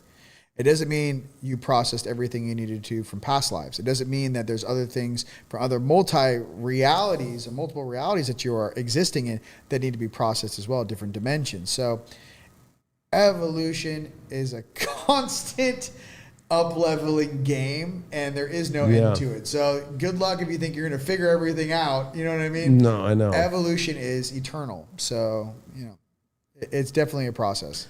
And because this Neptune's been in Pisces since 2011, and then it came back in 2012, and it's finally going to leave for the first time into a new sign in March at the very end, it's good to have a Pisces around to gauge what we're going through. I'm married to a Pisces, so I have it all the time. I'm with the Pisces right now. I've always had Pisces in my life, but they are kind of like, if we use like that idea of like, oh, it's good to have this fucking crystal or this thing around. It's good to always have a Pisces around to feel the vibe. And when Pisces have been the ones to watch to see how this is all going to go. Because if you notice, every Pisces I know feels this confidence in themselves, that they're not crazy, and that they are feeling more comfortable in this reality, especially in these last couple of years, and especially at this moment right now. Yes. That's how you know it's going to go good. 100%. That's what's cool about astrology, is like you can see through the zodiac signs of people about based off events about how things are going. Like, it's no surprise that everybody hates Elon Musk right now with Mars retrograde in Cancer. When he's a double Cancer. And he's totally Mars retrograde in there, like deep where you can't see him doing that fucking warrior shit with a computer. Right. Like, and he is hard to read. He's one of those souls that I'm like, I don't know. And you know what? He might even be kind of one of those, it wouldn't surprise me if the disclosure that Elon is not the traditional human that we think he is. You know what I'm talking about? Like he's got something else going on there. There's definitely, there's definitely some things with Elon, to pay attention to. My main thing is that, that the light, everyone has a light side and a night side. Yeah. Everyone has that salt on the left and the pepper on the right. It just, I like the Native American tale of how they explain is that everyone has 2 wolves. Yeah. You got a light wolf and you got a dark wolf, and depending on which one you feed most is the one that that basically is running your life. It's like natural born killers when he's in the tent with the. Oh my gosh! Are you feeding the light side, or are you feeding the dark side? So, I think that what I always hope with Elon was, since he has so many beautiful children, I hope that there's some really beautiful, powerful, angelic beings Yeah. to help Dad balance. You know what I mean? It's not him again. It's not Elon against the world. You have to remember, he has a whole family too. Right. And to think that, you know, our Creator would definitely give us the right tools to make the right decisions. Ultimately, it's always up to the individual's free will to do the right thing. But I would say, if I was Elon and I had those, you know, those beautiful kids, I would say, let me do whatever I can to leave this world a better place for them. I would think that, and obviously, you know, his main goal is going to Mars. You know what I mean? And being a multiplanetary species, which is interesting though, because there's a lot of things I don't want to get into it. Like, Did you see that new picture of Mars? Or he's a point man for DARPA, and and let's just be. I mean, I don't know. There's a lot of things. We'll end with this because I gotta know. Yeah. I don't know if you saw that new pictures of Mars with that square, the cube. the cube, and you know, the first thing I thought was nano graphene oxide. Like if you look at the petri dishes of that shit with the COVID shot, it looks exactly like those nano bot squares. Gotcha. That's what came to mind for me. What came up to you when you saw that the last week? I don't know if I remember specifically seeing that image. You have to show me, but I do remember some things that a lot of guys in the SSP and a lot of people that have, you know, supposedly been to Mars, is that there's other civilizations already living on Mars, and there's a lot of civilizations that live under the soil based upon whatever great cataclysm took place. I believe it was a huge nuclear war that cooked the whole sky. There's a couple kids that reincarnated, one in Russia specifically, who is stating that he remembers. Yeah, I'm showing. Here's the pic. You know, and it's from NASA. Oh, that's definitely something under the sand. Yeah, full stop. That's not natural whatsoever. There's no perfect right angles in nature like that. Right. So, I mean, is that the base of a temple complex that is, you know, 100,000 years old from a war? You know what I mean? It kind of, or I mean, hopefully it's not like a sand picture from like Göbekli Tepe or something. Right. Göbekli Tepe, yeah. But I do remember a lot of information about Mars. Yeah, so it's interesting. I know the brain drain. I don't know if your audience is familiar with that, but some of the greatest minds in the 50s were taken off planet. Yeah. And, you know, a lot of those people were taken supposedly to Mars, and they told that they were the chosen ones and that there was a great cataclysm coming to Earth, and they convinced some of the greatest minds of Earth in the 50s to leave. Again, these are stories. I don't have any 100% truth on that personally, but I do find some of that information very interesting. Yeah, I do too. I think I looked because I showed you those pictures and I'm on X, and it's like That's Elon Musk. It's happening so fast every second right now, but you also don't want to get lost in it. Like I noticed, I'm like, okay, here's going to be my 30 minutes where I catch up on things, and I'll catch up another 12 hours later, and it's fucking a whole new. What was yesterday is already not that big a deal. The new thing. It's all about this today. Elon Musk is telling that the Treasury Department needs to move to blockchain to make every transaction public. So it's like, we knew that one was coming. But like, that's where people are going to be like, oh. Well, if you could justify. Makes sense, but also we have to understand the other. But they just did, I mean, Trump did ban CBDCs. So that was the interesting part of all this. That it's going to be more independent. You know what I mean? We don't want Project Dragonfly in this country, No. which is, you know, I heard funny enough, I actually heard the recorded, one of the Google's, this is I don't know how tapped in I am with this stuff, but whenever that software, before it launched, how China got the Dragonfly software was one of the head guys at Google who developed it. They poisoned, I mean, I don't know if, okay, I don't want to say this, but supposedly the story is there's a recording that the girlfriend recorded that was dating one of the head execs at Google, and basically someone was poisoned in the guy's family. I don't know if it was his daughter or whatnot, and the guy, to get the antidote, again, this is from the girlfriend saying this in the recording. I listened to the whole recording, and that they gave that software. China did not develop that software. That's Dragonfly software was not developed in China. So then they started using it though in China. Obviously, face recognition and like where all that came from, that didn't come from China, dude. No. So there's a lot of weird stuff with that, but I definitely don't want that here in the States. And the CBDCs, which is, again, agree with Trump, is the last thing you want is to, if you say something against a narrative, right, and they go, oh, is that so-and-so? Turn off bank account. Right. Turn off this. Yeah. All of a sudden you think it's a game. They're like, you can't buy food. Right. So it's definitely something, Well, we don't want a central bank we don't know who, we don't want it can't be that way anymore. And just that, we just want the right people to make the right decisions that benefit all human beings and benefit humanity, and, stop again with this debt slavery BS, Babylonian money magic bullshit. Right. So I think right now we're on the right path and the right timeline to see some of these great changes. And I await the days that abundance flows once again, and that we can actually get back some of our dignity as human beings, for the whole planet. I think our divinity is ours by right upon birth on this planet.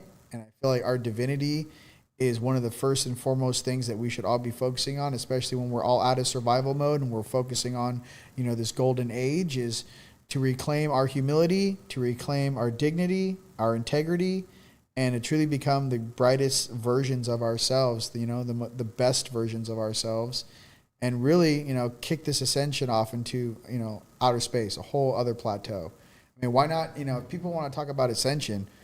Okay, say, you could either bunt and run to first base, right, or you could sit there and just go, bases loaded, World right. Series, 7-7, and just crack it and knock it out of the park. Right. So I'm just trying to say, for some of us, we're ready to crack it out of the park, bro. So just take it to the extreme of what is possible, and just keep riding that up. Everything's conscious. Yeah, and Aquarius, it's the water bearer, but what's in that water beaker? It's the elixir of knowledge and life it's being poured on top of us. And so it's really about being wiser and learning and continuing to know. And that's really where the abundance is flowing spiritually. And that transmutes into the physical stuff we're going to be seeing. And I think people have to realize that water bearer it's showing up to a town. Or is that town thirsty? Right. Or are they, it's pouring that abundant elixir of knowledge and understanding from above. It always sits on a cloud too. People always don't realize that, Uranus, right? He was born of the void. Like he's the highest of them all. And it's about this understanding that there's a higher knowledge, and then with Pluto being there, the lowest, and it's everything in between that we're figuring out right now. And that's a great thing to be, instead of one-sided, it's just, I only want to be on the high part of it. It's like, no, it's the whole enchilada, Experience everything. Yeah. Experience everything, learn, grow, and know why you're doing something and why you're not doing something. So, a lot of beings on this planet have tons of knowledge, right? Tons of data. The difference is that you only gain wisdom through experience. Yeah. So I think it's time for everyone to kind of, develop their skill sets, choose what choices they want for their friends and family with their own free will, and go for that wisdom, because that's truly what we're after, is wisdom. We're not after data. We're not after, we already know a lot of things. There's a lot of data and knowledge on this planet, but we are gaining the experience to truly attain that wisdom that we've all been seeking. So. Yeah, and I think because it's going to be hard with disclosure stuff, like some people just want to put out the data, but they're not giving us a reason what's beneficial for us with it. And I think that's like, because it's not like you or I do our spiritual work and just say, hey, I'm going to drop a bomb on you. Have a nice day. Right? It's like, no, here's the info, and let's sit with it, and let's all go through this data, and let's all feel this, and let's all keep coming back to it. And that's the thing. It's kind of like, there's definitely, I think you're going to know when something is not true, because it's going to be like, it logically seems that way. It almost spiritually seems that way, but they are not really giving us that last part that makes us really absorb it into something. We all can transmute it into something. Absolutely. So it's been great to have you, bro. Absolute pleasure. And I mean, people don't know, you and I have known each other a long time, and even over the years, we just keep doing more and more together. But it's like, it's just great because we just have that true spiritual friendship where it's like, whenever it's just called naturally and it just all makes sense, there's, it's not like we're not like we're trying or something. You know what I mean? It just flows. Just show up and crush. We got big things to do, and sharing what we can to assist others is one of the greatest gifts, because one of my things that I really enjoy doing is seeing people like have that aha moment, and then like talking to them 4 years later, and like you being the person that planted the seed. They're like, dude, you don't even understand what I uncovered. And now they just have this whole creation of, it could be a job, a business, a way of seeing things. But we do that for one another, and that's what we're here to do. So that's beautiful, bro. And of course, Team Light Store and Unite the Collective on YouTube and Team Light Guardians Facebook. Make sure that you check out Rion and everybody on Team Light. It's a whole entire network of light workers and people, and everybody, and that's the thing. We're all in this light worker community. There is no one person. No.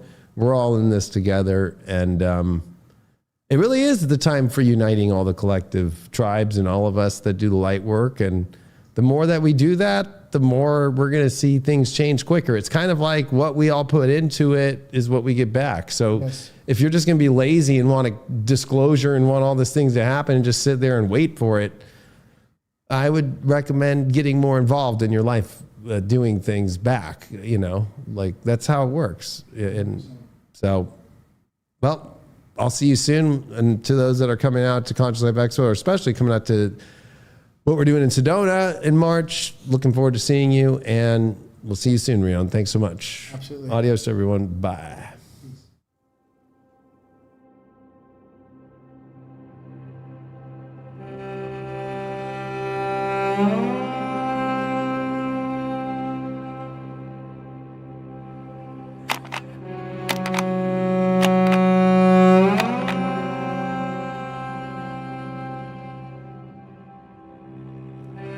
2025, no turning back, a live event with world-renowned astrologer, the Leo King. This isn't just astrology, it's a revelation of the most extraordinary cosmic transits of our time. These alignments, thousands of years in the making, will shape the world and your personal destiny in ways you can't imagine. The Leo King will break down how these astrological events will impact global shifts in your life, offering clarity and insight during this pivotal moment in history. Plus, looking back on the last 5 years, these special videos have made a name for themselves. Discover how these celestial events will influence global dynamics, societal shifts, and your individual path forward. Whether you're a seasoned astrology enthusiast or a curious beginner, this event will provide clarity, guidance, and inspiration during a pivotal moment in history. The experience doesn't stop there. Following his presentation, the Leo King will host a live Q&A session, giving you the unique opportunity to ask your most pressing questions and gain real-time insights tailored to your concerns. This event is a must-attend for anyone seeking to navigate these unprecedented times with awareness and intention. Mark your calendar, invite your friends, and prepare to embark on a cosmic journey that will leave you informed and empowered. Don't miss No Turning Back, a one-of-a-kind event that will define how you approach the future. Be there.